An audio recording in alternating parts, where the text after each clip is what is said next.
Hey Sprouts, during the months of June and July, we will not be having new content here on the Catholic Sprouts podcast.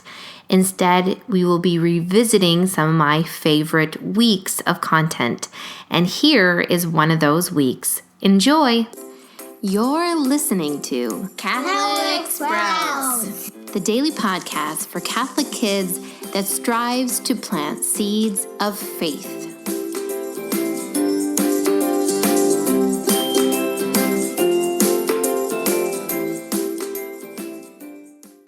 Hey there, Sprouts. Today is Monday, August 27th, 2018. It is also the feast day of St. Monica.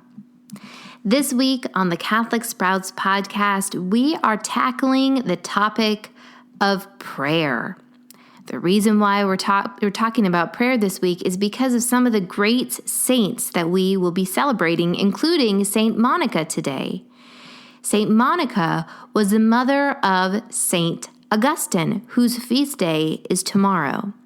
Now, St. Augustine did not have the greatest youth.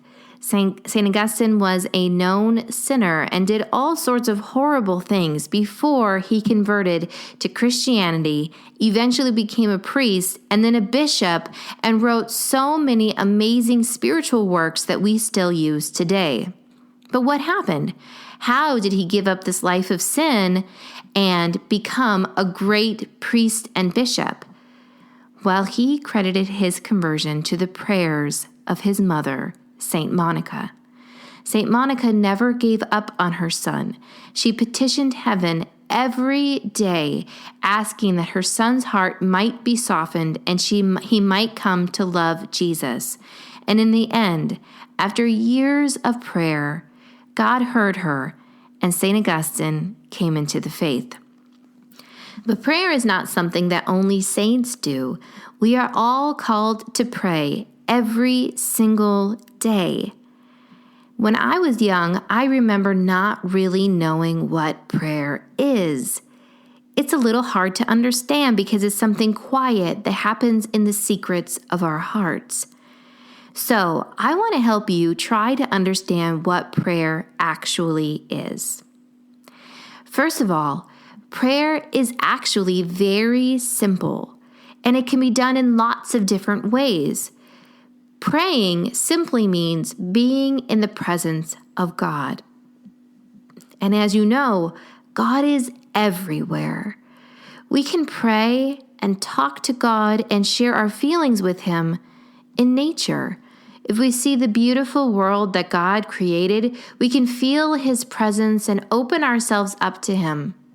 We can obviously feel the presence of God and pray to Him when we are in church. But we can do this anywhere. We could do it in our bedroom, in our living room, in our classroom.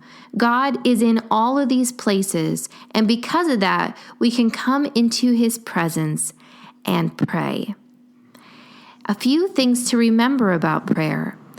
Some great priests have told us that God's primary language is silence. So it is nearly impossible to pray while we are distracted by other things. For example, you cannot pray while the TV's on. You cannot pray while loud music is blasting, unless it's music about God. These things do not allow the silence for God to speak to us. And that's the other important point about prayer. Prayer is not just talking. It's not just coming to God with a list of petitions that we want Him to do. Praying is about talking and listening. That is why it is so important that when we pray, we find some silence. God does want us to come to Him and tell Him all of our needs and ask for forgiveness for all of the things that we have done and thank Him for all the amazing things He already has done. But He wants us to sit, to be calm, and to wait for Him to speak. So here is your challenge today, Sprouts. Today, I want you to take just 1 minute to go somewhere by yourself, somewhere where you can be easily reminded that God is there. Maybe it's nature, maybe it's a church, maybe it's a private little corner of your home. But go there and spend 1 full minute thinking about God in complete silence. He might not say anything to you.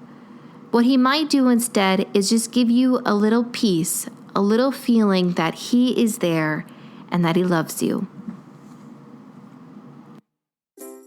That's it for Catholic Sprouts today. We'll be back tomorrow, but until then, continue to grow in your faith and truly sprout into the beautiful creation that God intended you to be.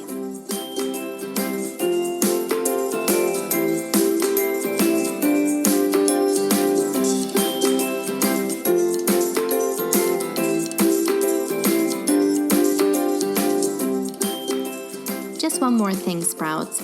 If you would like to continue to learn about your amazing Catholic faith at home or in school, I encourage you to download and use a set of free Catholic coloring pages.